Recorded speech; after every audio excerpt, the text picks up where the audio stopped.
Hi everyone, my name's Diabidor, and today I'm going to show you how to make a super strong starter build using the Iron Balls. The Iron Ball is a fist weapon that you can obtain super early by killing the Blackguard at the Boiled Shack in Liurnia of the Lakes. What makes it so strong is that it has super fast charged heavy attacks that do high poise damage with each hit.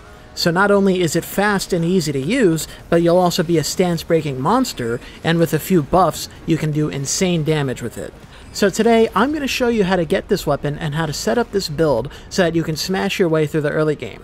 If you find this helpful, please leave a like, share the video, and consider subscribing. It really helps me out. So to preface this guide, I want to talk about map fragments real quick. We're going to be going all over the lower half of the map in this video, and so it's going to be important that you pick up map fragments as you go along so that you can follow along with what I'm doing. In case you don't know, you'll see these obelisk icons on your blank map as you explore throughout the world. Those are the locations of map fragments, so make sure you stop by those and grab them as you explore around so that you fill in your blank map. I see a lot of people miss these things and then they're like, oh, why doesn't my map have all this detail and stuff on it? You need to pick up the map fragments. They're marked and they're super easy to find, so make sure you pick them up, and once you do, you can see all different sorts of detail on your map, including a lot of places that we're going to be going. Now with that out of the way, we can get to the actual guide. To start off, we're going to head north from the first step at the start of the game to the Gatefront ruins, where we're going to grab a couple things. First of all, you're going to talk to Melina here and get your horse and all that, and then there's also a carriage in the northeast corner and a cellar in the center of the ruins. You can easily avoid the enemies here as long as you stay on the outskirts of the ruins. Once you get up to the carriage, you should probably kill that spear guy, because you might have noticed he almost killed me there, but I just ran up to him, opened the chest on the carriage, and then grabbed the flail and then dipped. So the flail is what we need, and then you're also going to go to the cellar in the center of the ruins. Down here you're going to find a chest, and inside the chest is the Whetstone knife, which we're going to need to put Ashes of War on our weapons. After that, we're going to follow Limgrave's main road to the east, which will take us up to the Third Church of Marika. So from the Gatefront, you just follow the road east, you'll go across a bridge, and then you take the north path, and that'll take you straight over to the Third Church of Marika. There's a couple items at the Third Church that we're going to grab, and we're also going to have to come back here later for a shortcut to another area. So inside the church, you're going to grab this legendary item, which has the Flask of Wondrous Physick, and you're also going to come over to the Statue of Marika, where there's a sacred tier, which you can use to upgrade how much your healing flasks heal you for. After that, we're going to follow the road from the church south towards the Minor Erdtree in Limgrave. We're going to grab a couple items there, and then we're also going to stop by the Mistwood ruins, where we're going to grab a couple other items. So obviously, you can just go towards the gigantic tree, pretty hard to miss. Once you go up to it, at the base of the tree, there's going to be a basin that has the Spiked Crack tier and the Greenspill Crystal tier, and these are both going to come in handy later on. Again, this is at the base of the giant tree, in case you need a point of reference. After that, we're going to head southwest across the road, which takes us straight to the Mistwood ruins. So inside the ruins, there's a giant sleeping bear, so be careful not to get too close to it and wake it up. Inside the tower, there's a chest that has a smithing stone too, which is going to save us just a little bit of effort later, and then after that we're going to go past the bear, grab the lilies, and just sprint past it while it's waking up, and you can go down into the cellar that's here, and inside the cellar there's a chest that has the Axe Talisman, which is going to be a vital part of our build later. I didn't show it here, and these clips are out of order, so you're going to see I have different stuff on right now. But after the Mistwood ruins, you're going to keep following the road south, and that'll take you to Fort Haight, where we're going to grab a couple other important items. So there's a site of grace next to the cliff next to Fort Haight, so make sure you grab that in case you die here. Then you're going to run up. By the stairs here, there's a blood rose, make sure you grab that. There's also a golden seed, which is very important, obviously, so make sure you grab those. Then we're going to go up into the fort. There are more blood roses to grab, so you're going to want to grab this bush and these three that are on the corpse here. That'll give you plenty of blood roses for our purposes. Then you're going to run up the stairs and go into this dark room. Be careful of the rat that's on the right. You're going to grab the Nomadic Warriors Cookbook number 6, which gives us the recipe to craft blood grease, which we're going to use in a little bit. And then after that, you're going to run all the way up the stairs. Be careful not to get owned by the fire pots like I did here. And you're going to climb up the ladder, and at the top of the ladder is a chest, which has the left half of the Dectus medallion. While we're in the area, we're also going to stop by the first step, and we're going to head south from it towards this point that you see on the map here. So we're going to go to the cliff, and we're going to jump down to the beach below.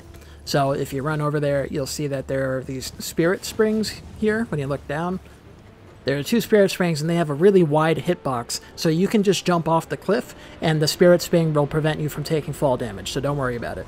So just jump down, grab this gold pickled fowl foot off the corpse that's right here, and then you can either run up the beach to go back up, or I like to just take the Spirit Springs, and this brings you straight back up to the first step, because there are skeletons down there, so you can't fast travel out until you get away from them.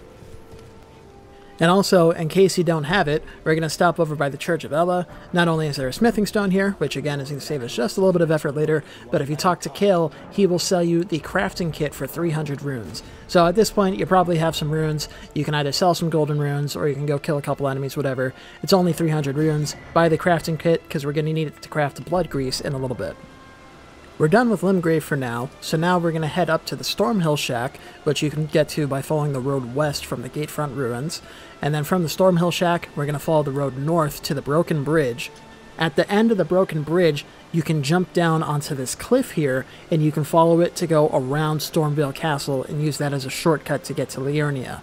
Normally, you can't get to Liurnia without killing Godric and Margit in Stormvale, but you can just take the shortcut to get to Liurnia early. So just keep following the road north, you'll come to the Broken Bridge, and then at the end of the bridge, there's a very obvious path that takes you down to this cliff here, and you just keep running. There are some wolves here, but you can just run past them, you don't have to deal with them, and you just keep running, and eventually you will come to the lake-facing cliffs in Liurnia.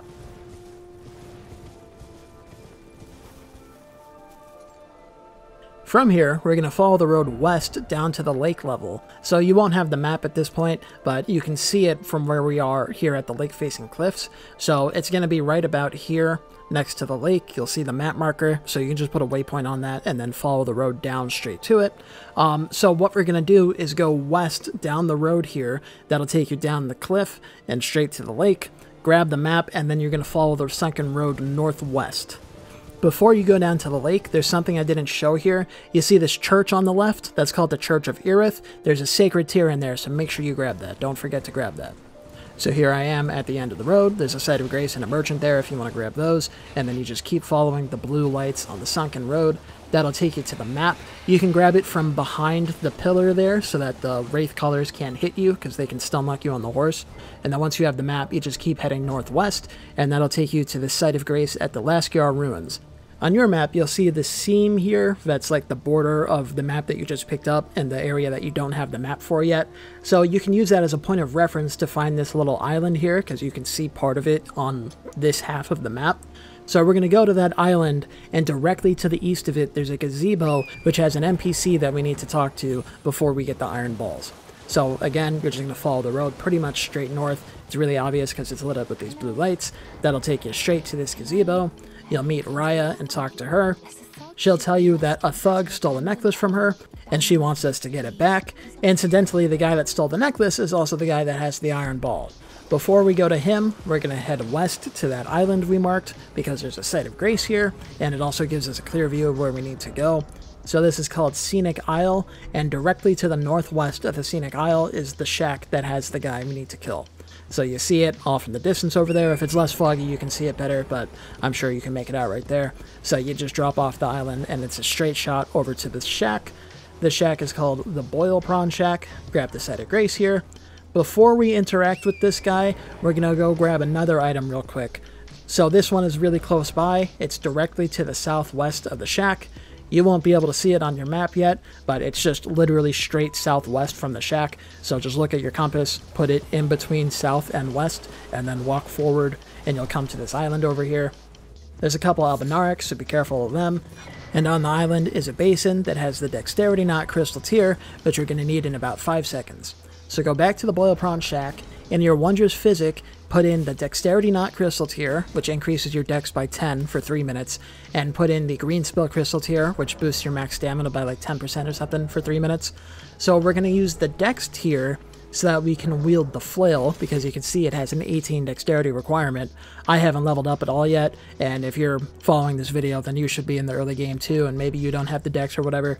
So if you two-hand the Flail so that you meet the strength requirement, and then drink the Flask, that'll boost your dex by 10, and now we have enough dex to successfully wield the Flail, which will let us kill this guy super easily. So before we do that, we're going to talk to him, because we want to buy the necklace from him. So tell him, give me the necklace. He'll tell you that he wants money for it, whatever, hit deal. And so he's going to sell it to you for 1,000 runes. Again, at this point, you probably have some runes. If not, you can just go kill a few Albinarchs or something, get 1,000 runes. It's not that many. I'm just going to use this golden rune that I have. And so, buy the necklace from him. Then you're going to want to leave and walk away. You can hit leave or whatever. I like to walk away because it's a little bit faster. Then talk to him again, and he'll offer to sell you his prawn. So the whole reason we went and grabbed Raya's necklace was so we could unlock the boiled prawn in this guy's shop. In fact, we're not even going to go back to Raya in this guide because she's just not relevant to this video. You can go back to her and to her quest if you want, but I'm not doing it in this guide. Boiled Prawn is a really strong consumable because it gives you a 15% bonus to your physical damage negation for 60 seconds.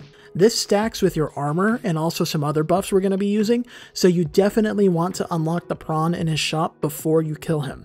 He can also sell another consumable a bit later on called Boiled Crab. It's the same thing, but it's a 20% bonus instead of 15%. All you got to do to unlock the crab is talk to him here, and then go talk to him in the moat outside of Leyndell, which you can see on the map. I chose to kill him here because the crab is only a 5% difference, which can help, but it's not all that much. Meeting him in the moat is a few extra minutes of running around, and I wanted to try to keep this video relatively short, so I just didn't bother. Like I said, the crab isn't that much stronger than the prawn, so it's not a big deal, and the iron ball is so strong that I think it's worth getting this early. Also, it'll make the Dung Eater's quest slightly more difficult if you kill him here, but that just involves going to the Haight tree instead of the moat if you want to make up for that. It's not that much harder, and it only matters if you want the Dung Eater's ending, so I'm not worried too much about it.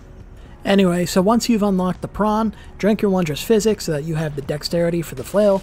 Then you want to angle yourself so that he's going to go into the corner, and all you're going to do is hold down L2 to use the spinning chain Ash of War, and he should get stun locked and die pretty quickly. And once he's dead, you can pick up his items, which includes his bell bearing, which you can use to buy boiled prawn. Then there's also the iron ball, which is what we came here for, and as a bonus he drops his cute little mask.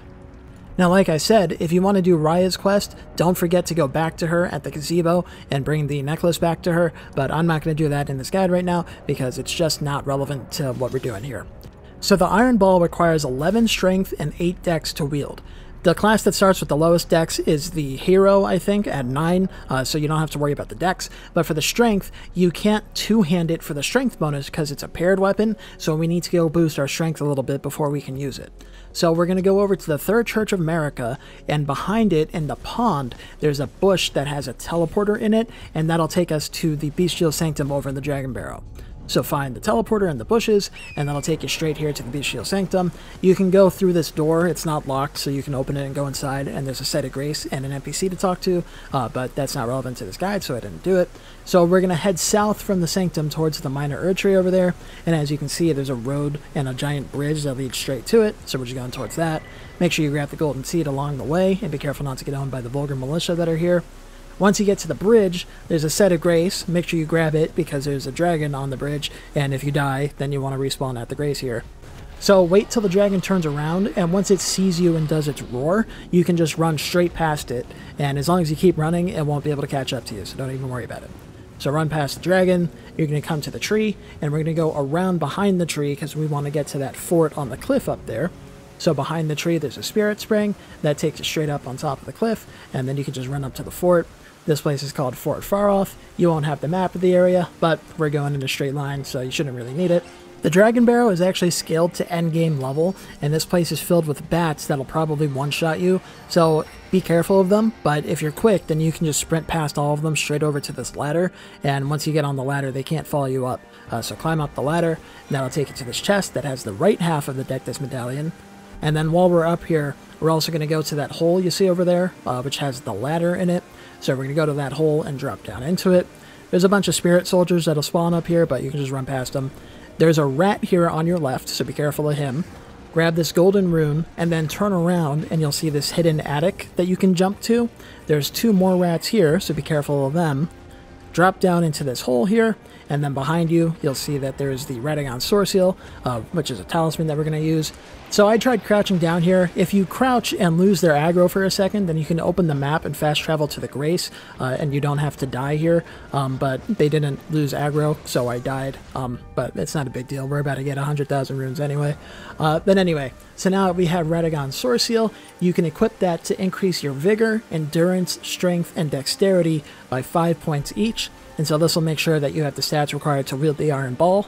However, in order to make this build decent, we want more stats. So we're going to make a quick stop over by the Warmaster Shack in Limgrave. This is directly to the east of the Stormhill Shack and directly north of the Gatefront ruins. So at the Warmaster Shack, we can easily farm root resin. Directly east of the Grace, there's these 3 root resins that spawn, so you can grab them, sit down at the Grace, and then that makes them respawn, and you can go grab more of them. You only need like 3 or 4, so just do like 1 or 2 runs, or you can stock up on it while you're here. We're grabbing this root resin so that we can craft blood grease using the root resin and the blood roses that we picked up earlier from Fort Haight. The reason why we need blood grease is because we're going to put it on the flail, so you can craft the blood grease, equip it in your hotbar. You're also going to equip the gold pickled fowl foot. Do not use this yet. We're going to use it when the time is right. So we're going to take the flail, we're going to have the dex tier in our flask of Wondrous Physick, and we're going to have blood grease equipped. And we're going to come over to the giant dragon Grail over here by Fort Faroth, and we're going to use spinning chain with the blood grease in order to kill her. And if we use the fowl foot, then she'll drop about 100,000 runes, and so we can use that to level up a bunch. So what you're going to do is come over by her, the other end of her tail here. You can stand on top of this mushroom platform thing. Drink the Wondrous Physick, put blood grease on the flail. Do not eat the fowl foot yet. And then all you're going to do is just stand facing toward her and hold down L2. And you'll see that every few hits you'll proc a bleed because the flail has built-in bleed buildup, and the blood grease adds another 30 bleed buildup to it. And every time you proc a bleed on her, it takes off a big chunk of her health. You don't have to worry about your FP. This works just fine even if you run out of FP, so don't worry about drinking blue flasks. After a little while, the blood grease will run out, so you can put another blood grease on the flail and just keep whacking at her. And then once you get her health pretty low, you want to stop before you kill her, and you want to eat that gold pickled fowl foot. This will boost the runes that you get when you kill her, and so then you go back to whacking. The fowl foot lasts for 3 minutes, but we waited just to be sure. So again, it's still going to take a little while to do this, but it only takes like a total of like 3 or 4 minutes. Once she dies, then with the fowl foot, she will drop a whopping 96,000 runes, and so we're going to use that to level up a whole bunch so that we can be really strong in the early game. We have Radagon Soreseal, so you don't have to do this, but I decided to bring Strength to 11 just so that I can stop using the Soreseal, because we're going to get Vigor to 40, and the Soreseal stops being useful once you have 40 Vigor, and it's a worthwhile trade-off to make. And then for the last couple points, I put them into Endurance because we're going to get some armor in a little bit, and we want to make sure that we can wield it. But so the main thing that you want is definitely Vigor, and the reason why I went for the 11 Strength so I can give her the Soreseal is so I can use the Axe Talisman instead, because the Iron Ball is super strong because of its charged heavy attacks, and the Axe Talisman boosts those charged heavy attacks.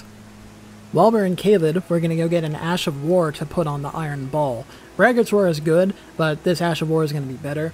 So what we're going to do is from Fort Faroth, we're going to just follow the road pretty much directly south, and that'll take us to where we need to go. So from the fort, you face west, and you'll see this giant skull. Come over to it, and there's a spirit spring, so you can safely drop down. Then you'll see there's the Church of the Plague right south of it, so just go to the Church of the Plague, grab the Sacred Tear that's here. You can talk to Millicent if you want, but she's not part of this guide, so I didn't bother doing that. From the church, head to the west, and you'll come to this road over here.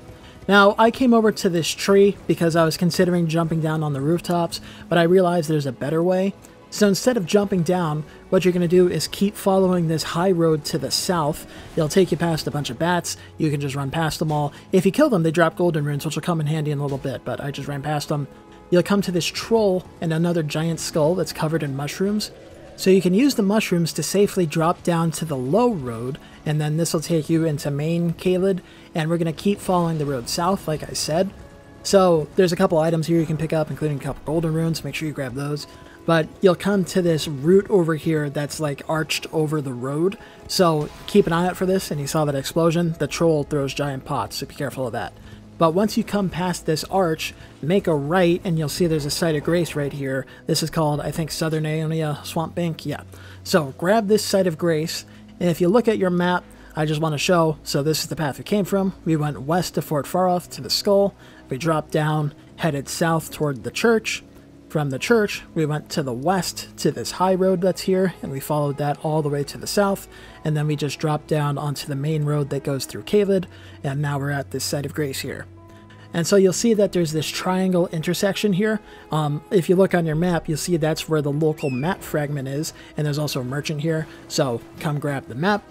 And then from here, all you're going to do is just head south toward the Impassable Greatbridge Site of Grace. I put a marker on it, and you'll see that there's a tower there, so that tower is where we're going. Along the way, there's a golden seed, so make sure you grab that. And there's also a bunch of giant dogs in this area, so be careful not to get owned by them. Once you get to the tower, there's a Site of Grace right next to it, so grab the Grace. And then we're going to head west of the Grace up to these rocks over here. If you stick to the left side, you'll see you can jump up the rocks over here, and it'll take you to the sword monument. Stay close to the cliff and go around the sword monument, because there's a scarab there. If you get too close to the scarab, then it'll run off the cliff towards all those giant dogs, and it's a pain in the ass to deal with. But if you sneak around the sword monument and come at the scarab from this direction, then it just runs straight against the wall there, and you can kill it real quick. And when you kill it, it drops the Cragblade Ash of War.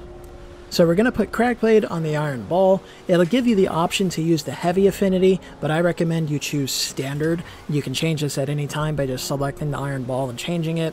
So use the standard affinity, because at low levels you'll get slightly better damage with standard. Also, you'll see I came back to the War Master's Shack. There's another item we're going to grab over here. So you're going to go up onto this plateau up here. So you just go up through the woods and then make a right, and that takes you onto the plateau, as you'll see right here. So you just make a right. You'll find this knight riding around on a horse, so get off your horse, use Cragblade, and then we're going to run up to him. And all you gotta do is just hit him with R2s. You can tap R2, you don't have to do full charge R2s, but there you saw I did a full charge R2, and it fucked him up, because these things are really strong, even when they're not upgraded. And so when he dies, he will drop the Golden Vow Ash of War, which is a buff that we're going to use to increase our damage as well. So now we're going to loot a bunch of graveyards so that we can get a whole bunch of golden runes, which we'll use to upgrade the Iron Ball and also buy some armor. So on the cliff just south of the War Master's Shack, there's a graveyard that has a bunch of golden runes, and then there's also this plateau just to the northwest of the War Master's Shack, and that has a sacred or a crystal tier that we're going to grab too. So you'll see here's the graveyard just south of the War Master's Shack. It's got a bunch of exploding ball clusters, so be careful not to get blown up by them. But you're going to run around the coffins and grab all the golden runes that are in the coffins. There's a couple thousand runes worth of golden runes here. And then after that, we're going to head northwest up to this bigger plateau, and you'll see there's a troll on it. I got my ass kicked by him. He took forever to kill for some reason. I don't know why. I just fucked it up. You don't have to fight the troll if you don't want to. You can just run past him and grab the tier, and then just run away. But yeah, so at the end of the plateau, there is the Strength-Knot Crystal tier. So now we're going to go to more graveyards to loot them for golden runes. I'm not going to show the whole process of going to each graveyard because it's going to be a bit of a process, but all you got to do is just run across the map to get to them. So you see there's two graveyards over here by the Third Church of Marika. You can drop down from Summonwater Village to get to that northern one. There's also another graveyard over by Fort Haight, and there's another one on the cliff to the west of the fort. So you can mark these on your map and make your way to them and loot them yourself. And then if you need more runes after that, there's also a couple in Liurnia. So from the Boilprawn Shack, if you head to the northwest over here by the Academy Gate Town, there's a graveyard here. It's not marked on the map, but there is a graveyard there. And there's a second one up here northwest of that too. So if you loot most or all of these graveyards, then you'll get a whole fuckload of golden runes, and you can use them to just easily buy a bunch of shit that we're going to need. So I recommend doing this instead of going and like farming enemies or whatever. It just takes a few minutes of running around, but you grab all these runes and then you're loaded. Now before we use any of those golden runes, we need to get some smithing stones so that we can actually spend the golden runes to upgrade our weapons. So if you go back to the Boilprawn Shack, to the northeast of it you'll find the Academy Gate Town. This is super easy to find because the map is right next to it, so all you gotta do is come to the map marker and that'll take you straight to the Site of Grace as well. So from the Academy Gate Town, there's a couple things that we're going to stop at to get some smithing stones. So the first one is this gazebo just to the southeast of the Grace. Then if you go north of that, you'll see these rocks that are sticking out. So what I like to do is I put my cursor on the tip of the north one, and then you go about halfway between that and the tip of the other one. You put a marker there right in the woods, and that'll take you to another set of smithing stones. And then there's this gazebo in the swamp, and that has more smithing stones on it. And then from here, after we've grabbed all those, we're going to follow the cliff around to the north, and you'll see this orange tunnel, so you put a waypoint on that, and then you can just go straight there, and that's a tunnel called Raya Lucaria Crystal Tunnel. So there's 4 stops that we're going to make, and this will give us all the smithing stones we need in order to upgrade this thing to a pretty high level. So the first one is this gazebo here. This one's surrounded by lobsters, so come at it from the north so the lobsters don't attack you. Then you're going to head over to the one in the woods. You'll find this giant flower here, and right next to it, there's a bunch more smithing stones. And then finally, there's the gazebo in the woods, and that has more smithing stones on it. So we've got 9 smithing stone 3s, which is just going to save us a bunch of money in a little bit, because we're going to be able to buy infinite smithing stones. And then after that, what you're going to do is just follow the cliff to the north, and if you keep following it, you'll come across the walking mausoleum, and then you'll see on the right next to the mausoleum, there's going to be the entrance to the cave. So take the elevator down and grab the Site of Grace. This place is called Raya Lucaria Crystal Tunnel. Now before you enter the tunnel, you're going to want to remix your Wondrous Physick. So we're going to use the Spiked Crack tier, and I didn't have it in this clip because like I said, I did some of these things out of order, but you want to use the Strength tier and the Spiked Crack tier in your Physick. And you should also put Golden Vow on any weapon other than the Iron Ball, and of course on the Iron Ball we have Crackblade. So all the miners in this dungeon are weak to strike, so the Iron Ball will fuck them up even when it's not upgraded. You just hit them with the charged heavy attacks, and they die in like 2 hits, or 1 if you get a sneak attack on them. So throughout the cave you'll find these yellow smithing stones on the floors and on the walls. Those are smithing stones, so make sure you grab them. I'm not going to do a full walkthrough of this cave. I'm just going to run straight down to the bottom of the cave where there's the boss, because we need to kill the boss because it drops a bell bearing. But along the way, there's a lot of smithing stones to loot, so make sure you grab them because it'll save you a bunch of money. And the entire cave should be pretty easy if you have 40 vigor. So once you get to the boss, you're going to drink your Wondrous Physick and cast Crackblade. And also, if you have it, you can do Golden Vow, but you don't really need Golden Vow. But yeah, so use Crackblade and the Physick, and then you're going to come up to the Crystallion. 2 charged heavy attacks will break its stance, and then it becomes super weak. It'll get stunned by all your hits, so just get right up close to it. Don't be afraid of it. Just hold down R2 and the thing will die in like 5 or 6 hits. So you can see I haven't even upgraded the Iron Ball yet, and it died super fast. So you're going to kill that thing, and it will drop the Smithing Stone Miner's Bell Bearing number 1, which you can bring back to the Twin Maiden Husks at the Round Table Hold to buy Infinite Smithing Stones 1 and 2. However, there's a second Smithing Stone Bell Bearing that's also super easy to get, so we're going to go grab that before we go to the Twin Maiden Husks. So from Raya Lucaria Crystal Tunnel, you're going to go back out through the entrance. To the northwest of the entrance, just past the mausoleum, there's these cliffs here, and you'll see there's a big spirit spring. So we're going to jump up the spirit spring, and that'll take us straight on top of the cliff. We're coming up here because this is the Bellum Highway, which will take us to the Grand Lift of Dectus, which will take us up to the Altus Plateau, where we can find that second Smithing Stone Miner's Bell Bearing. So there's a Site of Grace here, make sure you grab it. We're going to follow the road north. You'll stop by the Bellum Church along the way because there's a Site of Grace and a Sacred Tear there, and then you're going to get on the road and follow it all the way up to Grand Lift of Dectus. So at the Bellum Church, by the Radagon statue, you'll find a Sacred Tear. Don't forget to grab that. Again, here's where it is on the map. From the church, keep heading north, and you'll see there's a cliff here. You want to stay close to the cliff, because if you go on the actual road, you'll get shot at by trebuchets. If you stay close to the cliff, then they can't shoot at you. And then once you get up here past that knight and the flame chariot, then you can get on the road because you're behind the trebuchets, and you can just go straight toward the lift, grab the Site of Grace next to it, and then what you're going to do is stand on the pedestal between the 2 statues and hoist the Dectus medallion, and the lift will take you up to the Altus Plateau. Now, you're going to immediately turn and look to your north, and you'll see that there's this rocky outcrop thing here, and there's a Site of Grace on it, so grab that. That's called Altus Plateau. And so from here, we're going to get on the road, and we're going to follow it to this junction here. You can see like the road splits into like a north path and an east path. So in the middle of the junction, there's a Site of Grace that we're going to grab, and then we're going to follow the north path because that'll take us to the map of the area so that we can see what we're doing. And then after that, we're going to come back to the Grace, and we're going to head east. So just go and get back on the road, and you're going to follow that to the east. It'll take you to this junction in the road, and then in between the junction, there is a site of grace hidden by some trees here, so grab that. And then from here, we're going to head north, and this will take us straight up to the map that you can see right here, of course. Along the way, there's also a golden seed that you see right there. There it is. I cut it out, but make sure you grab that golden seed, obviously. So we're going to go up the road, grab the map. Now we can see what we're doing. So now we're going to head back over to the Altus Highway Junction site of grace that we just grabbed, because we're heading east up this big staircase that's here. Now, on the staircase itself, there's a whole lot of enemies and shit that we don't want to deal with. So instead, what we're going to do is come on the south side of it, and we're going to hug the wall, and we're going to follow that to the east, and that'll take us to the end of the staircase and let us get into the capital outskirts without actually having to deal with any enemies. So you can see there's the giant staircase, head to the south side of it, and then just hug the wall and follow it to the east. Once you get to the end of it, you can jump up the rocks to get on top of this platform, whatever. You're going to jump over this little alleyway there because you're too fat to go through it. There are 2 tree sentinels here, and they will aggro on you, but they can't catch up to you as long as you keep running.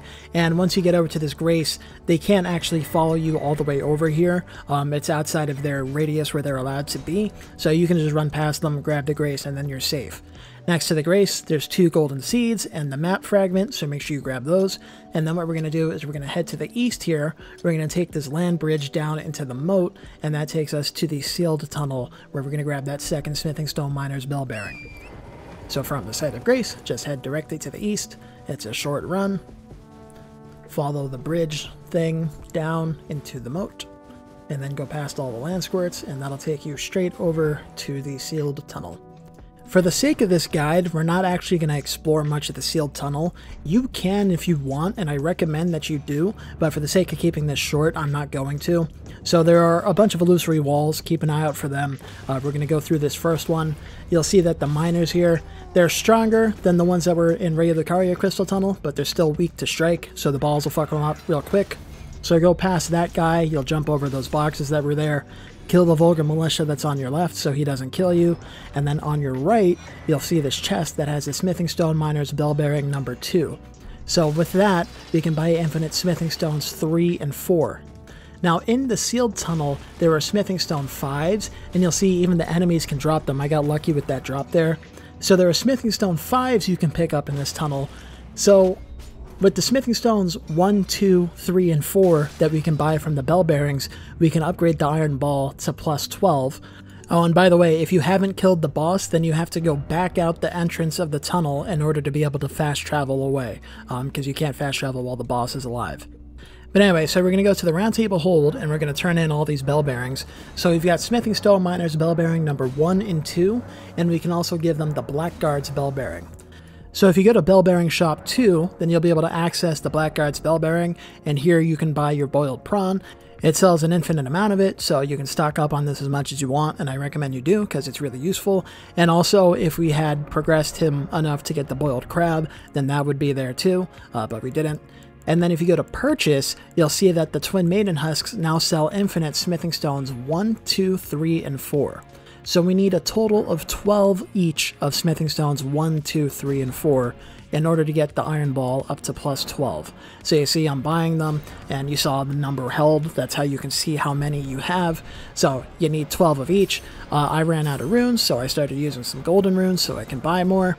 So I have 12 of each smithing stone, and now what we're going to do is bring him over to the other side of the round table hold to the blacksmith Hugh, and we're going to use the smithing stones to upgrade the iron ball.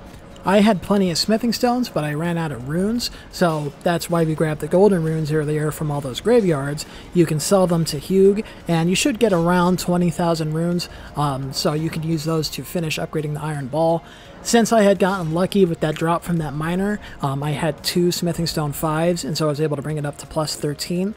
And then with the leftover runes, you're going to go back to the Twin Maiden Husks, and you're going to buy the Knight set for 13,500 runes. Though you don't actually have to buy the helmet, because we have the Blackguard's helmet, and it's slightly better than the Knight helm, but the Knight helm looks cooler, so it's up to you which one you want to use. But yeah, so the Knight armor gives us good protection, and our upgraded iron ball is strong as fuck, and so now it's time to start killing shit. So the first thing I'm going to kill is Margit at Stormvale Castle. So once you get to him, make sure, you should have been doing this along the way, but if you haven't, then make sure you use any golden seeds and sacred tears you have so that you can upgrade your flasks and make them better. I should have been doing this along the way, but I like to do them all at once. Anyway, so upgrade your flasks, and then in the Wondrous Physick, you're going to want the Strength-Knot crystal tier and the Spiked Cracked tier. So the Strength-Knot tier increases your strength by 10 for 3 minutes, and the Spiked Cracked tier increases the damage that you do with your charged heavy attacks for 3 minutes.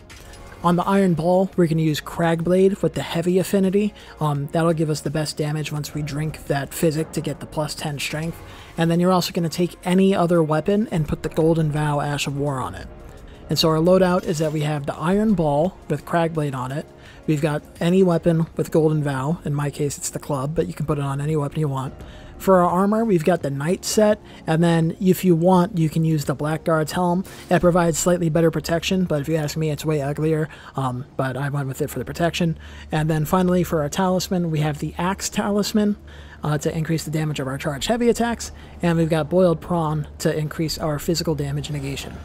So when you go to the boss fight, drink your Wondrous Physick, cast Golden Vow, switch to the Iron Ball and make sure you two-hand it, and then you can cast Cragblade on the Iron Ball and use a Boiled Prawn. Then you're going to enter the boss fight, skip the cutscene, run up to him and hold down R2. It'll take 3 charge R2s to Sense Break Margit because he has 80 poise, and we're doing about 33, or I think it's like 36 or something like that, poise damage with each charge R2. So it only takes 3 to Sense Break him, and then you get the riposte and hit him with another charge R2, and he's dead. So here's the loadout, in case you need to see it again. We went after Margit specifically because he drops a talisman pouch, so that we can use that to put another talisman in. He also drops a bunch of runes. I use them to upgrade strength some more, because I want to get more damage with the Iron Ball. Now that we have our second talisman pouch, we're going to head back over to the Liurnia Lakeshore, in Liurnia of the Lakes, and we're going to head south to this little end of the lake, and there's a cave there where we're going to kill a boss for another talisman. So you can just go straight south, you'll see the jellyfish lighting the way to the cave, and so you enter the cave. This is called Stillwater Cave. It's pretty short, and there's not that much here, so I just skipped through the whole thing. You can loot it, do whatever, but we're here for the boss. So, again, drink your Wondrous Physick, cast Golden Vow, two-hand the Iron Balls, cast Cragblade, and then eat a prawn. And then you're going to enter the boss room. I'm poisoned here, but it doesn't matter. We're going to kill the boss in 2 seconds anyway. So the boss is a single Clean Rot Knight. She should go down pretty quick. Just be careful of her grab when her spear starts glowing. But you see, I'm using those charged heavy attacks. Not only does it fuck it up, but it also just breaks straight through her guard. And then you hit her with the riposte, and she's dead. So you shouldn't have too much trouble with her. Here's our loadout. And now you'll see that when she dies, she drops the Winged Sword Insignia. So the Winged Sword Insignia gives you an increasing damage bonus when you keep hitting the enemy multiple times in a row in a short period of time. So basically, it rewards you for being more aggressive. And the thing about the Iron Ball is that since you hit with both fists, each fist counts as a hit. So you build up that buff really quick, and you end up getting big damage numbers because of that buff. So this video's gone on for pretty long, so I'm going to end it here when it comes to me actually showing you where to go and what to do to make this build, but I am going to give you some advice on continuing to build this character as you keep going forward. So if you keep using the Iron Ball, then you want to keep leveling up your strength. You can see on the screen it says to get around 30 before you start putting points elsewhere. We already have 40 vigor, so you can start putting points into your damage stats, and strength plus the heavy affinity on the Iron Ball will give you the best damage with it. After you get some strength, then you can go for a bit of endurance. 15 endurance is generally more than enough, especially since the ball's pretty light. But if you want some extra stamina and equip load, then you can go up to about 20. But I really wouldn't recommend going past that, because 20 is generally more than enough. And then after that, you can get 15 to 25 faith for some buffs. So Golden Vow is available as both the Ash of War that we currently have, and also as an incantation. And the incantation is stronger and lasts longer than the Ash of War, but it requires 25 faith to cast. So if you get 25 faith, then you can cast that. At 15 faith, you can cast Flame Grant Me Strength, which is a shorter buff. It only lasts 30 seconds, but it increases the physical damage and fire damage you do by 20%. So that's really good with the Iron Ball, because that's another 20% on top of Cragblade and Golden Vow and all that. And then you can also get Blessings Boon or Bestial Vitality, which will give you health regen over time. You can cast Bestial Vitality at, I believe, 12 faith, and I think Blessings Boon requires 24. So Blessings Boon is stronger, and it heals more over time, but it also costs more FP. So you can use Bestial Vitality while you're exploring, and then Blessings Boon is better for boss fights. So these buffs will give you a much bigger advantage. The only thing is that Flame Grant Me Strength is a body buff, so it won't stack with the Boiled Prawn. So keep that in mind, you have to choose one or the other. It will stack with Golden Vow and with Blessings Boon, but the Flame Grant Me Strength and the Boiled Prawn do not stack with each other. After all that, you want to get 60 Vigor. You don't have to go straight up to 60. You really only need 60 like by the time you get to the end game. So what I recommend doing is leveling up Strength for damage and then Vigor in like intervals. So you can put like 5 points into Strength and then a couple points into Vigor. And then you keep repeating that. Once you get to around 60 Strength and 60 Vigor, then you might want to start putting points into like Dexterity or something, so that you can expand your build variety. Having more Dex would enable you to wield more weapons. Even if you're a Strength build, you can still get the minimum required Dex for some weapons and then use those with the heavy affinity and do a lot of damage on them. Or you can put more points into Endurance if you really want to. You can put some points into Mind if you need it for Spirit Ashes and stuff like that. As long as you keep upgrading the Iron Ball or whatever weapons you choose to use, and you have high Vigor, then you really can't go wrong with basically anything that you put your points into. As long as you've got that Vigor and your weapons are upgraded, you're pretty much good to go and experiment with whatever you want. So feel free to level up whatever you feel like leveling for your build that you want to make. And then in addition to that, I also have a list of some talismans I recommend keeping an eye out for. Number 1 is Millicent's Prosthesis. You can get the Prosthesis by killing Millicent early once you progress her quest to the Windmill Village, and I strongly recommend you do that because Millicent's Prosthesis provides a similar buff to the Winged Sword Insignia, and the two will stack, and so you end up getting like ridiculous damage numbers as long as you have those two equipped, and you keep getting successive hits on the enemy. You can also get the Ritual Sword Talisman. That boosts your damage by 10% while you're at max health. So it might not be great for you if you're a newer player, but if you can manage to stay at full health, or like if you're sneaking around while you're exploring and stuff and enemies aren't attacking you back, then that extra 10% damage really does add up a lot. There's also the Dragon Crest Shield +1, which you can get from the Sainted Hero's Grave in Altus Plateau. That increases your physical damage negation by 13%, and that'll stack with the Boiled Prawn, so you'll be even tankier. You can get the Green Turtle Talisman if you need the extra stamina regen, because this thing eats up a lot of stamina when you're doing a lot of charge attacks. And you got the Claw Talisman for the jump attacks, because it's always good to be able to do jump attacks. And the Crimson Seed Talisman will make your healing flasks more efficient, and I've been finding a lot of use for it lately, so I can recommend using it as well. So I decided to end this video with a gameplay showcase to show off how strong this build is, especially in the early game. So our first boss is going to be Godric. Again, make sure you use all the buffs and stuff. Don't neglect the buffs. You want to drink the Physick, cast Golden Vow, cast Cragblade, and eat a Boiled Prawn before you go into the boss fight.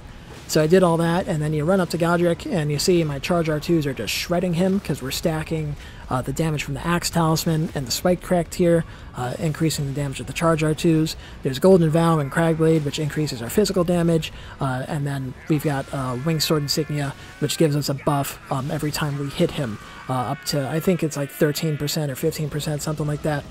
So all those things stack up to us doing a fuckload of damage. If I had slightly more damage or more stamina, then I would have killed him before he could transition to phase 2, but he transitioned to phase 2 and I fucked him up.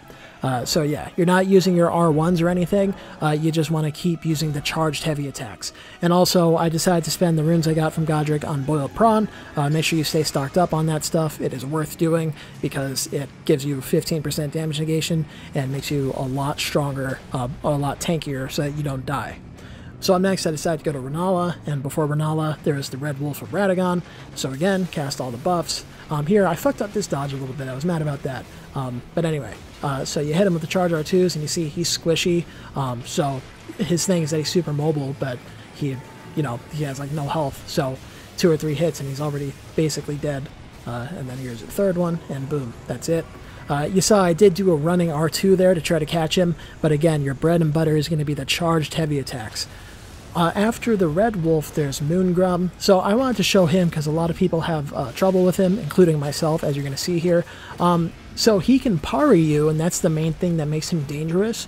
But if he has his shield out, what you can do is do jump attacks, because jump attacks cannot be parried. And actually, interestingly, we used the Flail in this video.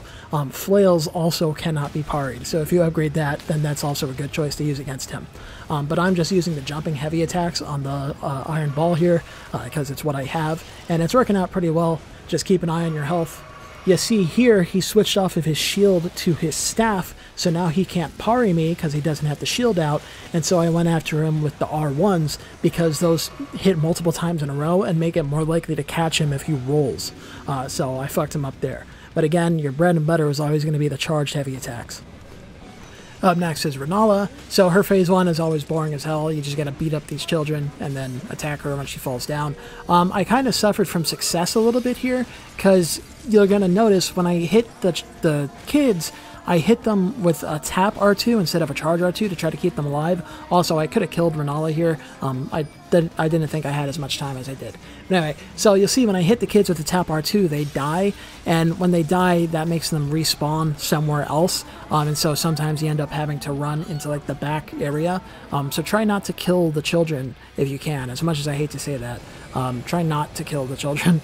But anyway, so once phase 1 was done, I just ran up to her. You can run right under her Comet Azure and just start hitting her with charge R2s. And then you see here, I got hit by her spinning staff, but because of the poise that I have on the armor, and the little bit of hyper armor you get when you do a jumping R2, I didn't get knocked down by it, and so I was able to hit her and snatch break her through her staff. So that's a little bit of a tech right there that I totally did on purpose and not by accident. But yeah, so she goes down pretty quick. Again, just keep up those R2s and get those stance breaks, and everything dies super fast. So you see, I used the stats that I got to put some points into endurance so that I could have a bit more stamina, because like I said earlier when I was fighting Godric, I ran out of that stamina, and so I was like, you know, I could use a little bit of endurance now. And then I put the rest of my points into strength, because that's what's giving us damage. And then finally, I went up against Radahn. Now you're going to see this fight doesn't go quite so smoothly, because there's one drawback to the Iron Ball, and that's its super short range. And against enemies that have big, weird hitboxes like Radahn, you're going to see that can hurt you a lot. So it's not like a be-all, end-all type of weapon. It is very strong, but you definitely want to have like a variety of tools in your build that you can switch to. You have the ability to upgrade any weapon up to +12, because we got those 2 Smithing Stone Miner's Bell Bearings. So you can keep, like, you know, swords and stuff on you in case you run into an enemy that you need a different tool for. So you've probably noticed that there were a few attacks I did there that missed him because, like, he moved out of his way. You're going to see one right here. I go for the horse, and it just completely misses because his hitbox is kind of wonky. So yeah, that's like the one thing about the Iron Ball, is that you need to get like right up close to them, and often you don't even want to lock on to the enemy. You want to like unlock from them and then like go for a knee or something like that to hit them, you know, and the part of their hitbox that's sticking out more. So yeah, but after that, you know, I got a bunch of opportunities to beat the fuck out of this horse's ass, and then I just dodge one more attack, and he's dead. So it's still a super good weapon. You just have to learn how to play around that range and the hitbox issue that some enemies can have. But like, I'd say like 90% of the time it's not a problem, because most enemies don't have fucked up hitboxes like that. But it's just something to keep in mind and to learn how to play around. But anyway, that concludes this guide. I hope you found it helpful, or at least entertaining. It was fun to make. It took me a few different tries in order to get it down to a version that wasn't an hour and a half long. And even still, it's already 50 fucking minutes long, so that's not great. But whatever. I hope you enjoyed it. If you found it helpful, please leave a like, share the video, and consider subscribing. It really helps me out. Thanks to Simi from the Elden Ring official Discord server for the idea for this video. I don't know why I didn't think of it. It's a really good idea. So thanks, Simi. I appreciate it. My name is Diabedor, and I will catch you later.